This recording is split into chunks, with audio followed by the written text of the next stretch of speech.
La verdad es que es un proyecto que es muy interesante porque es un espacio con mucha significación, un espacio muy central, que tiene un pasado complejo y que ahora mismo se abre una perspectiva como diferente y que encaja mucho en lo que nos interesa. La idea es que sea un espacio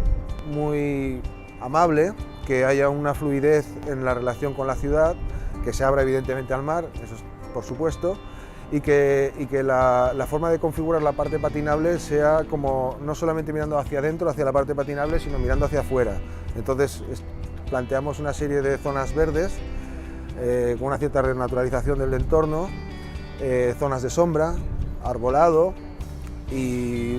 diferentes tipos de mobiliario urbano que represente pues, como una invitación no solamente a vivirlo desde el punto de vista del deporte urbano, sino como paseo, como situación de eventos, como un espacio versátil, flexible y que se pueda vivir y ocupar de diferentes maneras. Hay que tener en cuenta que de la Plaza de la Ona la superficie patinable será, siendo grande, porque será un skatepark o una skate plaza muy amplia, igual estamos hablando de que de esta primera fase la parte patinable puede representar igual una quinta parte de lo que es la superficie total. Luego tendríamos pues otra quinta parte aproximadamente de zona verde nueva, y luego todo un entorno que se equipa con un auditorio al aire libre que se puede utilizar para actuaciones musicales, para cine de verano o para actuaciones de cualquier tipo de arte escénica. Tenemos una zona prevista para un bar, cafetería, zona social, una zona de paseo equipada con mobiliario y luego unas zonas que se llamaría la plataforma equipada, un espacio que está pensado para poder intervenir con elementos móviles, como puedan ser desde gradas, food trucks, escenarios móviles, lo que sea.